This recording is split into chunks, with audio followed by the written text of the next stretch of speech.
ఇవాళ అయితే క్యాప్సికమ్ ఆలుగడ్డ అయితే కర్రీ చేస్తున్నాను. గిన్నె అయితే పెట్టేసా. ఆవాలు, జీలకర్ర,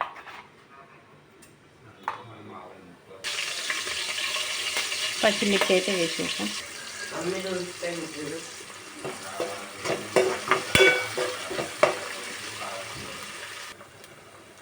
ఇందులో అల్లం పసుపు అయితే వేసేసాను. ఇలా అయితే మగ్గింది. ఇప్పుడు దీంట్లో ఆలుగడ్డ అయితే వేస్తున్నాను. ఆలుగడ్డ అయితే వేసేస్తాను.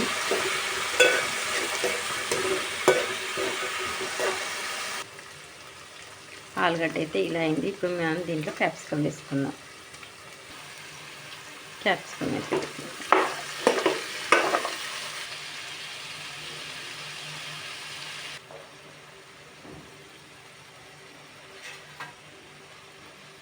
ఒక టమాటా అయితే వేసేసాను దీంట్లో.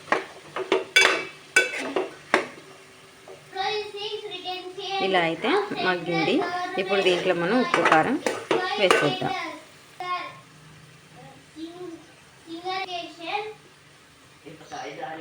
ఇలా అయితే 2 మినిట్స్ మనం మూత పెట్టేసుకొని మగ్గిద్దాం. కర్రీ అయితే అయిందండి. ఇప్పుడు మనం దీనికి లాస్ట్లో కొత్తిమీర వేసేద్దాం. కొత్తిమీర అయితే వేసేసాను. కర్రీ అయితే అయ్యిందండి. దీంట్లో ఇంకా పల్లి పొడి నువ్వుల పొడి కూడా వేస్తారు. అలా కూడా చేద్దాం ఒకసారి. ఓకేనా ఫ్రెండ్స్, బాయ్.